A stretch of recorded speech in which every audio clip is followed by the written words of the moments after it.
Wir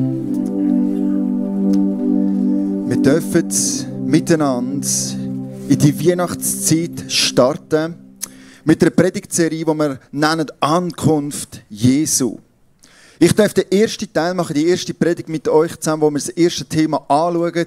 Name Jesu. Der Name von Jesus. Was hat der Name von Jesus für eine Bedeutung? Und was ja spannend oder interessant ist, in unserer Kultur haben die Namen nicht mehr die gleiche Tragweite, wie sie das zu biblischen Zeiten hatten. Wir tun heute nicht mehr genau gleich Namen geben, wie das im Alten und im Neuen Testament der Fall war. Namen in der Bibel haben häufig eine ganz tiefe Bedeutung. Ich weiss, ich habe die Geschichte schon mal erzählt, ich erzähle sie trotzdem nochmal. Wie wir unsere Kinder benannt haben. Wieso, dass wir unseren Kindern die Namen gegeben haben, die sie haben. Und zwar ist das so gewesen, wo der Seraya auf die Welt gekommen ist, respektive wo er noch im Bauch war, haben wir über Namen nachgedacht für unseren Sohn. Und Dunja ist dann gerade am Genealogie am Lesen gewesen. Also, einfach in ihrem Lesenplan drin ist jetzt halt gerade so ein Namensregister dran gewesen. Mega spannend zum Lesen. Yay! Aber sie ist dort am Lesen gewesen und irgendwann hat sie gefunden, hey, ich kann sagen Zahl, oder? Und dann zählen wir und dann schauen wir, welcher Name das ist und dann ist ja das vielleicht der Name von unserem Sohn, oder? Und dann habe ich gefunden, ja, gute Idee, 3, oder ich weiß nicht, was ich gesagt habe, auf jeden Fall hat sie dann gezählt und der Name, der dann dran war, ist Hodavia gewesen. Habe gefunden, schwierig, ja. Es geht heute irgendwie nicht so und mit Deutsch sowieso schwierig, genau. Darum haben wir ihn nicht Hodavia genannt und sie gefunden, sag nochmal eine Zahl. Dann haben wir nochmal eine Zahl gesagt und wir haben weiterzählt und dann ist tatsächlich Seraya gekommen. Seraya. Haben gefunden, hey, das klingt cool, das ist irgendwie ein schöner Wortklang und so. Was bedeutet das eigentlich? Sollen wir nachschauen, was das bedeutet? Und es bedeutet Prinz des Herrn. Ich habe gefunden, wow, genau, das ist der Name. Wir nennen doch unseren Sohn Prinz des Herrn. Dann ist seine Identität klar, dann weiss er, wer er ist. Immer wenn wir seinen Namen sagen, sagen wir, hey, Prinz des Herrn, komm da her. Jetzt folgst du uns mal schnell, genau. Und so haben wir unserem Erstgeborenen den Namen gegeben, Seraya, Prinz des Herrn. Dann Caitlin, sie ist benannt nach meiner Mami. Meine Mama heisst Katharina. Haben wir auch gefunden, das muss man noch ein bisschen cooler machen. Darum haben wir ihr den Namen Caitlin gegeben. Bedeutet die Reine. Und dann ist der Levian, der dritte, auf die Welt gekommen. Levian, die Bedeutung von Levian ist der Bundestreue. Es ist eigentlich das Amt vom Levi, also der, wo Gott treu ist. Und da haben wir gefunden, hey, mega schöne Bedeutung. Dann haben wir das Problem gehabt. Wir haben ja nicht nur eine Grossmama, sondern wir haben ja noch einen Grosspapi und nochmal ein Grossmi und einen Grosspi, oder? Jetzt, die heissen halt Bruno, Urs und Ursula. Das ist jetzt nicht gerade so der Name gewesen, den wir unseren Kindern geben wollten. Darum heisst der Levian nicht Bruno oder Urs oder Ursula, aber wir finden sie eigentlich auch mega cool. Wir hätten gerne auch wollen, die Eltern von uns noch ehren und so haben wir einen cleveren Trick angewendet beim Levian. Sein zweiter Name ist nämlich Bär. Urs, Ursula und Bruno sind alles Bären, von dem her sein zweiter Name ist Bär. Er ist der nachher so den Rest noch müssen abdecken von allen Eltern, genau. Und so haben wir unseren Kindern ihre Namen gegeben. Und auch wenn wir heute in einer Gesellschaft leben, wo Namen nicht mehr so wichtig sind, es ist wichtig, dass wir verstehen, hey, Namen haben ganz eine tiefe Bedeutung häufig in der Bibel. Und es hat schon angefangen bei den ersten Menschen. Die ersten 2 Menschen, die haben Namen bekommen. Der Adam hat seinen Namen von Gott bekommen. Adam hat eine Bedeutung. Das bedeutet der Mensch. Also wenn du lesest in der Bibel, im 1. Mose 2,20 zum Beispiel, lesen wir, der Mensch betrachtete die Tiere und benannte sie. Also wenn der Mensch betrachtet, dann ist der Adam gemeint. Also das ist ein Mensch, der Adam. Der Adam betrachtete die Tiere und benannte sie. Alles hat einen Namen bekommen und mit dem Namen ist sichergestellt worden, dass es gesehen ist und dass es Wert hat und eine Bedeutung hat. Aber die Geschichte geht weiter. Für sich selber aber fand er niemanden, der zu ihm passte und ihm eine Hilfe sein könnte. Es hat keinen Partner gehabt, der gut gewesen wäre für den Mensch. Hat ja nur Tier gehabt. Und so lässt Gott den Adam einschlafen und nimmt die Seite aus dem Adam raus und formt eine Frau. Und jetzt kommt das erste Zitat von einem Mensch, wo uns überliefert ist in der Bibel. Was der erste Mensch, das erste Zitat, was der gesagt hat, ist folgendes gewesen. Diese endlich ist Gebein von meinem Gebein und Fleisch von meinem Fleisch. Und dann im Mut, wo er gerade drin war, tut er einfach Namen verteilen, oder? Und sagt, diese soll Männin heißen. Und wir denken alle, Dude, Männin, wirklich? Ist das der beste Name, der gerade so in den Sinn gekommen ist, in dem Moment vom Namen geben? Ich meine, da hat man schon noch etwas Besseres können, hat einem da können in den Sinn kommen. Ich meine, ein Name geben ist auch etwas Schönes, etwas Intimes. Also, der Dunja, ihr Spitzname ist ja Schnuppi. Ich finde, das ist 8 von 10. Gibt natürlich Besseres. Genau, sie hat noch einen zweiten Spitznamen, aber der ist nur für mich. Der ist privat, genau. Und den tue ich euch nicht verraten.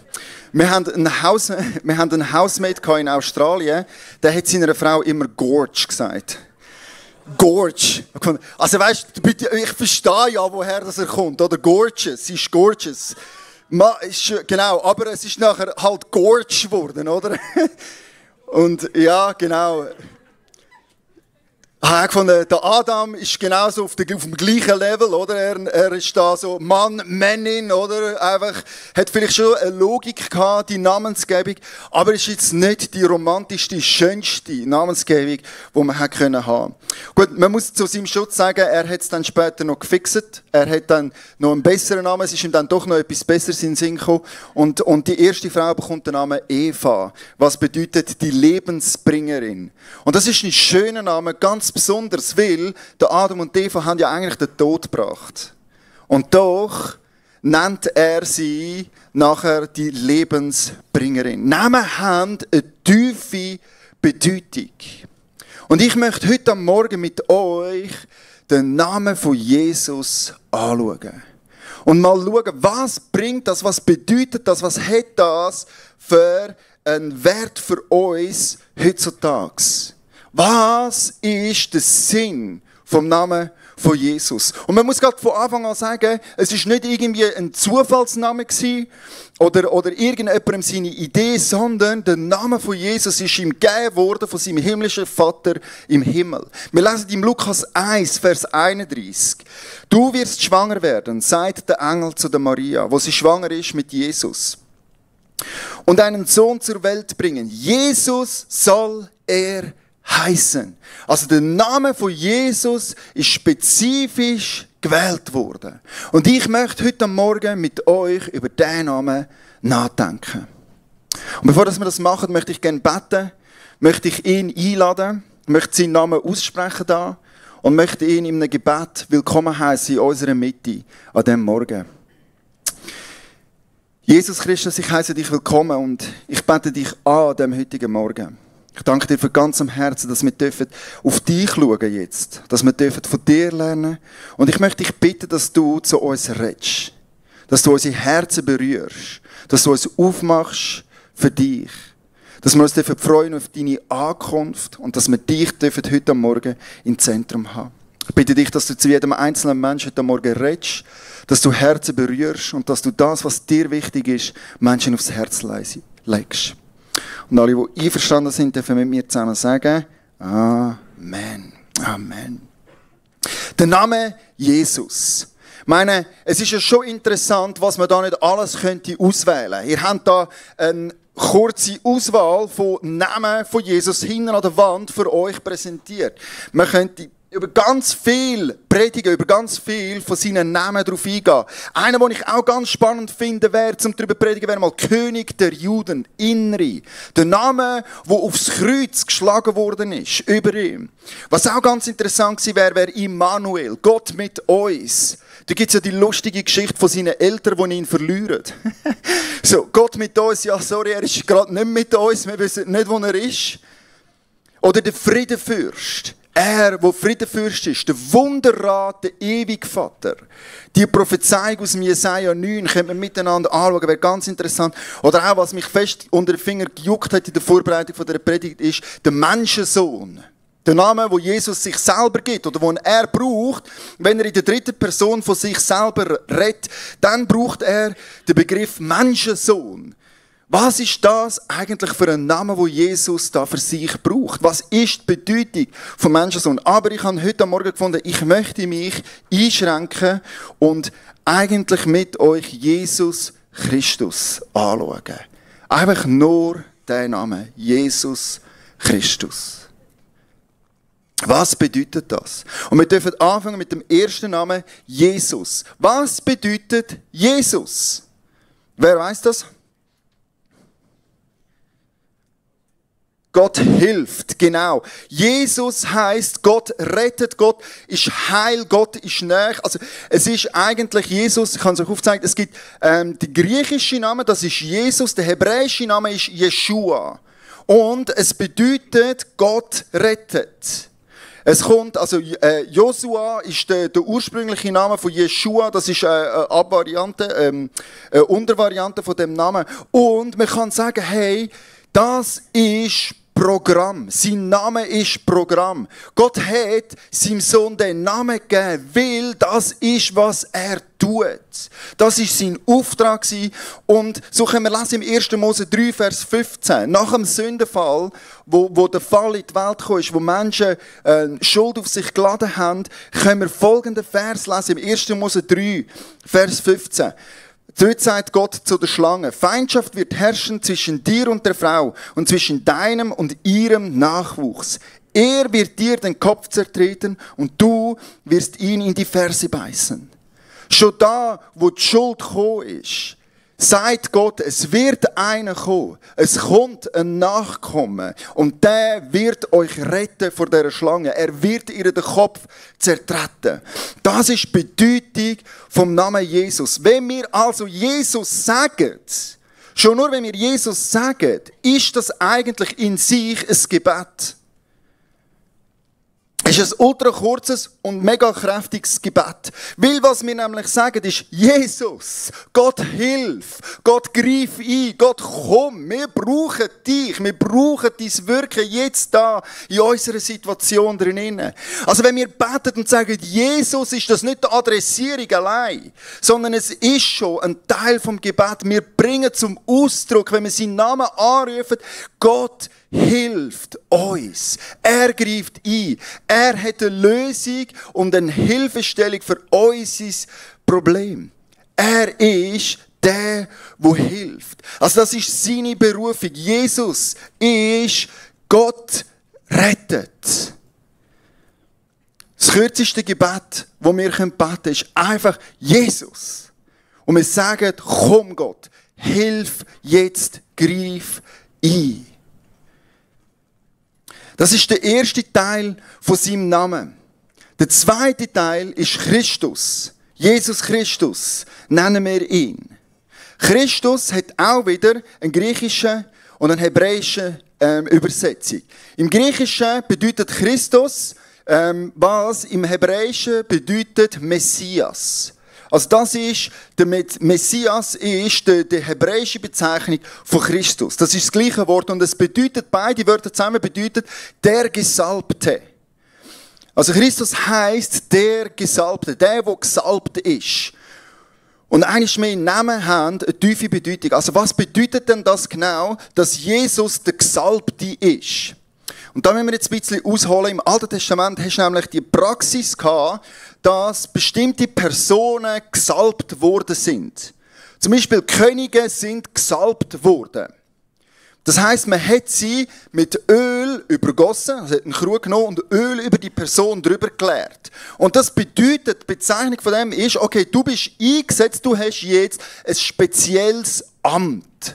Du bist in eine Funktion hineingesetzt worden. Hohepriester sind auch gesalbt worden für ihr Amt. Und das ist wie eine Bezeichnung gewesen, hey, die Person, die hat einen speziellen Auftrag, die muss etwas Spezielles erfüllen. Und das ist auch der Grund, wieso zum Beispiel der David, der Saul, sein Vorgänger, der König, der vor ihm war, nicht hätte einfach absetzen. Er hat immer argumentiert, hey, stopp, halt. Das ist im Fall der von Gott eingesetzte, gesalbte König. Ich kann nicht einfach jetzt den verdrängen. Ich kann nicht einfach mich selber zum König erheben über ihn. Sondern ihr müsst verstehen, der ist eingesetzt worden von Gott. Also er ist wie der Messias. Also Messias ist eine Bezeichnung für Menschen im Alten Testament. Also Jesus ist nicht der allererste Messias, wo wir erleben in der Bibel, wo vorkommt in der Bibel. Wir haben zum Beispiel im Psalm 132, 10 bis 12, können wir lesen, wie der David schreibt, Herr, denke daran, was du deinem Diener David versprachst. Und weiß auch jetzt deinen auserwählten König, also auserwählten König dort im Text drin ist das hebräische Wort Messias, dein gesalbter, dein bestimmiger König, nicht ab. Ja, der Herr hat David einen Treueeid geschworen und diesen Schwur wird er niemals brechen. Er versprach ihm, einen deiner Söhne mache ich zu deinem Thronfolger. Wenn deine Nachkommen sich an meinen Bund halten und meine Gebote befolgen, die ich ihnen einpräge, dann sollen auch ihre Nachkommen für alle Zeiten regieren. Und das ist dann gleich das Verständnis wurde von dem Begriff Messias. Es ist wie die auserwählte Person gsi, wo der Plan Gottes zu erfüllen hat. Gott hat Plan, hat bestimmt, beschlossen, ich will mein Volk schützen. Und er macht das nicht einfach indem dass er selber auf die Welt kommt, sondern er tut eine Person auserwählen und dem sein Job ist es, den Plan Gottes auf Erde umzusetzen. Häufig ein König oder ein Hohepriester, der eingesetzt worden ist in das Amt, um den Plan Gottes zu erfüllen.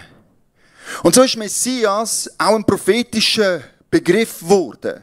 Propheten haben angefangen, das Wort Messias zu brauchen, um zu beschreiben, wenn ein Mensch kommt, der jetzt speziell auserwählt ist, um den Plan Gottes zu erfüllen. Wir können zum Beispiel in Micha 5, Vers 1 lesen, ein Prophet, der schreibt über die messianische Prophezeiung. Dort schreibt er, du bist zwar eine der kleinsten Städte Judas, doch aus dir kommt der Mann, der das Volk Israel in meinem Namen führen wird. Sein Ursprung liegt weit zurück in fernster Vergangenheit. Das ist so eine messianische Prophezeiung über Bethlehem. Logisch ist Jesus in Bethlehem auf die Welt gekommen, weil der Prophet tut schon vorhersagen, hey, es wird ein Messias, einer von diesen Auserwählten, wird in Bethlehem auf die Welt kommen. Ganz spannend übrigens, es gibt im Alten Testament eine Person, wo Messias genannt wird und nicht einmal ein Jude ist. Das ist der König Darius, der wird in der Bibel Messias genannt.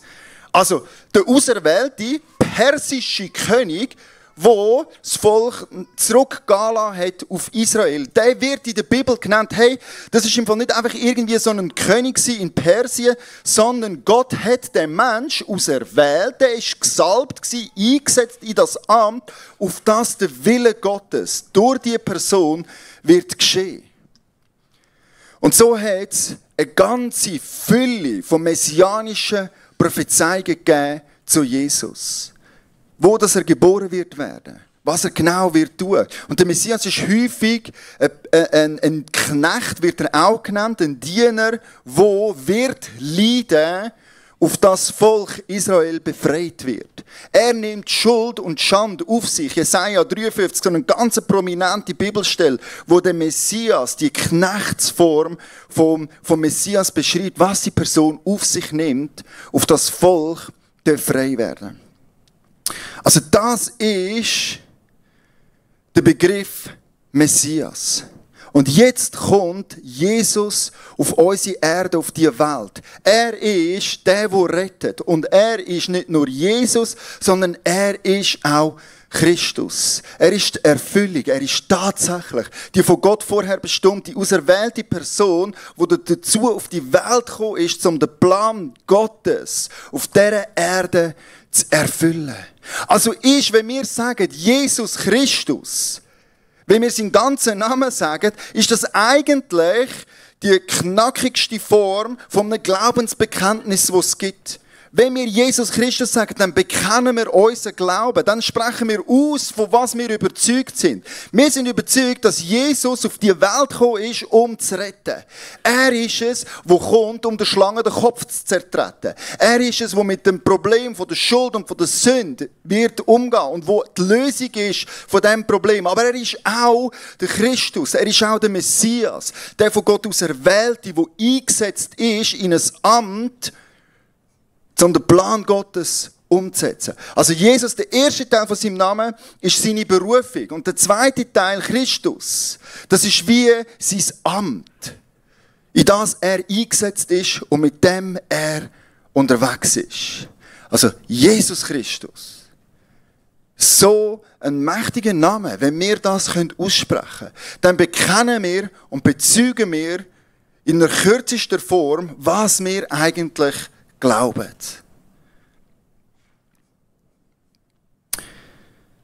Jetzt wird es interessant, weil Jesus braucht seine Amtsbezeichnung eigentlich selber nicht. Er nennt sich selber nicht der Messias. Er braucht den Titel im Neuen Testament eigentlich für sein eigenes, um sich selber beschreiben, um sein Amt zu bezeichnen, braucht er nicht den Begriff. Es geht sogar so weit, dass wenn ihn Menschen anfangen, Messias nennen, dass es stoppt. Also wir können lesen in Markus 8, 29, wo er seine Jünger fragt, hey, was für einen Namen, oder wer sagen eigentlich die Menschen so, dass ich bin? Was wird mir alles für einen Namen geben? Und sie fangen da erzählen, was so die gängigen Meinungen sind. Ja, er ist ein Prophet, er ist die Wiederkunft von Jesaja. Und es gibt da ganz viele Ideen, wer er alles könnte sein. Und dann stellt er seinen Jüngern die Frage. Und die Frage ist, und ihr, fragte er, für wen haltet ihr mich? Und der Petrus antwortet, du bist der Messias, du bist Christus, du bist der Gesalbte, du bist der, wo Gott schickt auf die Erde. Endlich ist er gekommen. Wir haben nämlich lang gewartet auf den Messias. Dringend nötig ist es gewesen, dass endlich wieder mal einer kommt im Auftrag Gottes, um endlich in dieser Situation, wo die Juden drin sind, eine Lösung zu bringen. Wo ist der Messias? Und der Petrus sieht Jesus und sagt, das bist du, gell? Du bist geschickt worden auf die Erde, um endlich den Plan Gottes da bei uns umzusetzen. Und Jesus sagt ihm, darauf schärfte Jesus ihnen ein, niemand etwas davon zu sagen. Und mich dunkt das komisch. Eigentlich wäre doch das die perfekte Publicity, die Jesus jetzt da könnte haben, oder? Hey, er hat Jünger, die jetzt alle gehen erzählen und den Begriff Messias brauchen. Und alle sind begeistert. Endlich ist er da. Endlich greift Gott wieder in unsere Geschichte. So lange haben wir gewartet, so lange haben wir müssen leiden. Und jetzt ist er gekommen. Der Messias ist da. Und Jesus braucht den Begriff nicht für sich selber, sondern er geht sogar so weit, dass er seinen Jüngern sagt, halt, stopp, könnt das nicht erzählen den Leuten, dass ich Jesus Christus bin. Sondern behaltet das für euch. Und man müsste sich die Frage ja stellen, warum macht Jesus das? Warum stoppt Jesus seine Amtsbezeichnung Christus? Ich glaube, es hat zwei Gründe. Der erste Grund war sicher politisch. Die Bezeichnung Messias ist auch halt ein politischer Begriff, der ganz fest gefüllt war mit spezifischen Erwartungen. Also, wir haben es schon gesagt, der Messias ist erwartet worden. Der Messias ist aber auf eine bestimmte Art und Weise erwartet worden. Man hat gedacht, wenn dann der kommt, dann muss genau das und das und das und das passieren. Aber Jesus hat einen grösseren Plan gehabt. Er hat nicht nur das jüdische Volk retten, sondern er wollte Rettung sein für die ganze Welt. Und darum hat er, denke ich, aus politischen Gründen seine Jünger gesagt, hey, halt, stopp mit dem Begriff, wenn wir gerade noch ein bisschen warten, bis ich gestorben und wieder auferstanden bin. Dann ist es klar, um was es geht. Sonst machen mich die Juden zum König und tun mich in ein politisches Amt einsetzen, das ich eigentlich gar nicht will und das nicht hilfreich ist. Ich glaube, das war der erste Grund, wieso dass Jesus nicht seinen Amtstitel Messias braucht. Der zweite Grund ist, ich glaube, das Lied ist an uns, ihn so zu nennen. Das ist unser Auftrag, ihn als Messias zu bezeichnen. Das ist nicht etwas, was er sich selber will geben, sondern es ist eine Erkenntnis. In Matthäus sagt er zum Petrus, hey, die Erkenntnis, die hat Gott dir gegeben. Du hast erkannt, dass ich der Messias bin. Und das ist etwas, was wir heute immer noch machen müssen. Wir müssen heute immer noch an den Punkt ankommen, dass wir bekennen und verstehen, dass Jesus der Christus ist. Und sie ihn bei seinem vollen Namen nennen. Im Römer 10, Vers 9 wird das beschrieben. Wenn du also mit deinem Mund bekennst, dass Jesus der Herr ist und mit deinem Herzen glaubst, dass Gott ihn von den Toten auferweckt hat, wirst du gerettet werden. Das Bekenntnis, die Deklaration, dass er der Messias ist nicht sein Job, sondern das ist unser Job. Unser Auftrag ist, mit unserem Maul und mit unserem Leben zu bekennen, dass Jesus tatsächlich die Hoffnung für diese Welt ist. Dass er tatsächlich der ist, wo der Plan Gottes, wo von Anfang an in place war, wo von Anfang an installiert worden ist, zum Menschen die Rettung zu bringen und Hoffnung zu bringen. Das liegt an uns, das zu bekennen und auszusprechen. Jesus, du bist Christus. Du bist der Gesalbte. Du bist der Eingesetzte. Der gekommen ist, um den Plan Gottes zu erfüllen. Und wenn wir das machen, wenn wir das bekennen, dann passiert etwas Spezielles, etwas Cooles. Wenn wir nämlich bekennen, dass Jesus der Christus ist, dann steht im Römer 6, Vers 3, ihr wisst doch, was bei der Taufe geschehen ist. Wir sind auf den Namen von Jesus Christus getauft worden und haben damit auch Anteil an seinem Tod. Wenn wir das bekennen, dass Jesus Christus ist, dann ist es, als würden wir seinen Namen bekommen. Als würden wir auf seinen Namen getauft werden. Als sind wir sind eigentlich jetzt seine Namensträger. Und unser Job ist, in dieser Welt bekannt zu machen und zu sagen, hey, Jesus ist Heil und er ist die Erfüllung von allem, was Gott je versprochen hat, von all seinen Plänen. Es ist unter uns passiert. An Weihnachten ist der Messias auf die Welt gekommen. Und wenn wir das bekennen, dann dürfen wir auf seinen Namen getauft werden. Und das macht uns zu Christen. Wir tragen seinen Namen. Wir dürfen mit seinem Namen unterwegs sein. Wir sind bekannt als Christen. Als die mit seinem Auftrag und mit seinem Namen unterwegs sind. Und so möchte ich, bevor wir nachher das Abendmahl miteinander feiern, möchte ich jetzt beten mit uns zusammen. Möchte ich Jesus anbeten und dann dürfen wir miteinander Jesus in Form von einem Abendmahl feiern. Jesus, ich danke dir, dass du der Christus bist. Dass du der Gesalbte bist, dass du die Erfüllung bist von dem, was versprochen war. Merci vielmals, bist du auf unsere Welt gekommen, bist du in unseren Fußstapfen unterwegs gewesen und hast du den Plan Gottes erfüllt. Ich möchte dich loben und preisen, möchte dir die Ehre geben an dem heutigen Tag für all das, was du da hast. Und du siehst jetzt all die Menschen da, die bekennen, dass du der Christus bist, die mit ihrem Maul sagen, dass du der Herr bist. Ich möchte dir Danke sagen für all die Menschen und ich bitte dich, dass du deinen Namen auf uns drauf tust. Dass wir dürfen würdige Namensträger sein von dir. Dass wir dürfen deinem Namen alle Ehre machen. Und dass wir dürfen Christen sein, die dein Reich bauen, die deinen Frieden bringen, die deinen Auftrag erfüllen. Danke dir, dass du uns vorangehst, dass du der grosse Christus bist und dass wir dürfen kleine Christen sein, die dir nachfolgen.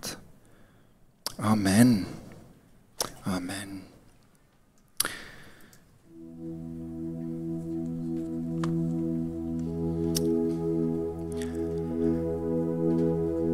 Was also bedeutet es, wenn wir von Jesus Christus reden? Das ist die Fülle von seinem Namen. Und wir können noch viel mehr auspacken, noch viel mehr betonen. Aber ich denke, heute Morgen soll das mal der Schwerpunkt sein vom Sonntag. Und wir dürfen jetzt miteinander den Jesus feiern. Wir dürfen, so wie ich das vorher gelesen habe, Wir dürfen jetzt Anteil nehmen an seinem Tod und seiner Auferstehung. Wenn wir nämlich Abendmahl feiern, bekennen wir genau das. Dann bekennen wir, dass Jesus Christus für uns gestorben ist am Kreuz. Dass er sein Leib am Kreuz hingegeben hat. Dass der zerbrochen worden ist. Dass er sein Blut vergossen hat, auf das wir dürfen Vergebung von unserer Schuld erleben. Und ich möchte euch vorlesen aus dem Lukas 22, wie Jesus selber das Abendmahl einsetzt. Dort lesen wir im Lukas 22, Vers 19. Dann nahm er Brot. Er dankte Gott dafür, teilte es und gab es ihnen mit den Worten, das ist mein Leib, der für euch hingegeben wird. Feiert dieses Mal immer wieder und denkt daran, was ich für euch getan habe, so oft ihr dieses Brot esst. Und das möchte ich jetzt machen. Ich möchte Danke sagen. Ich möchte Danke sagen, dass Jesus sein Leib hingegeben hat, dass er sich zerbrochen hat. Und ich möchte dich einladen, in dem Gebet mitzubeten. Sag ihm du jetzt auch in deinen Worten Danke, dass er für dich am Kreuz gestorben ist. Dass wir Anteil haben an seinem Tod. Jesus Christus, ich lobe dich und ich preise dich. Ich danke dir, dass du auf die Welt gekommen bist und dass du dein Leib am Kreuz zerbrochen hast. Dass du dich hingegeben hast aus Liebe.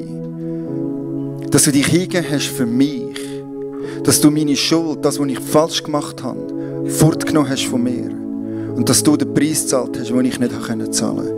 Ich danke dir für das und ich lobe dich für das.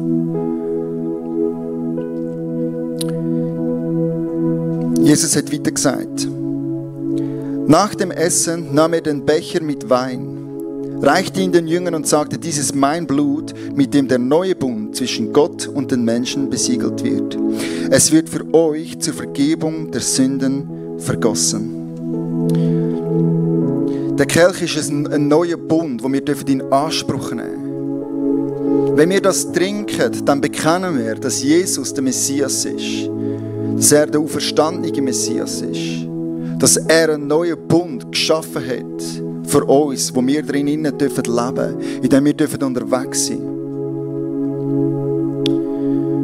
Und auch jetzt möchte ich Danke sagen für den Bund, den Gott mit uns geschlossen hat im Gebet. Und eines mehr die Einladung an dich, in deinen eigenen Worten Jesus Danke zu sagen. Für den Bund, den er geschlossen hat. Himmlischer Vater, ich danke dir, dass du deinen Sohn auf die Welt geschickt hast. Dass du das Beste, was du gehabt hast, mit uns geteilt hast. Ich danke dir, Jesus, dass du dein Blut vergossen hast, auf das ein neuer Bund sein zwischen uns und dem himmlischen Vater.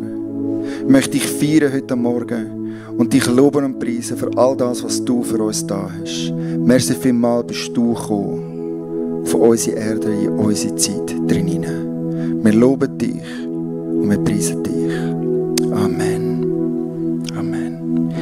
Ihr habt jetzt eine Möglichkeit, im nächsten Teil vom Lobpreis, für all die das möchten.